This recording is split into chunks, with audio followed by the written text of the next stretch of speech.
Now I'll talk about the second cycle a little bit. And basically this is where we have what we call our field of interest funds. I guess that's foundation speak.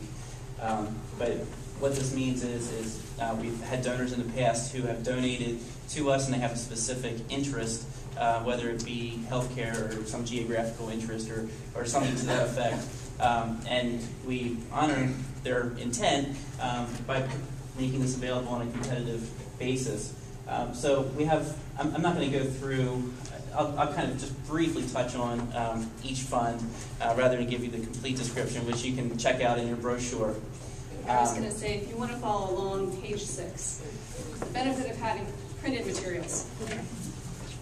So we have the Ada FHAR Fund, which supports organizations that provide home health care services. We have the Restler Fund, which supports projects benefiting Eastern Lancaster County, and that's particularly defined by the Peckley Valley, Conestoga Valley, and Eastern Lancaster County school districts. So if there are projects going on in that area of the county, that might be something to check out. There's also the Better Lancaster Fund, which is really about early childhood development, particularly from the birth to 5 years of age. There's the Epiheimer Fund. That's limited to just 5 organizations per the fund agreement setup. So you probably know who you are, so I'm not going to elaborate more on that.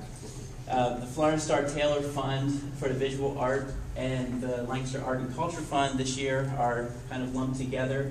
They provide support for the visual arts, and we're particularly interested in projects that serve the underserved population. And there's a Lancaster Environmental Fund, which is about environmental protection, conservation, and education efforts. The Patrick Kenny Jr. Fund and the K.L. Shirk Memorial Fund lumped together, supporting programs dedicated to fighting hate, bigotry, and seeking justice for the most vulnerable members of Lancaster County. And the Sam Inverted Taylor Fund for the Performing Arts, which is similar to the one for the visual arts. This one's for the performing arts. Again, serving the underserved is a priority for us. There's also the Capacity Building Fund, which is not a field of interest fund, but is something that we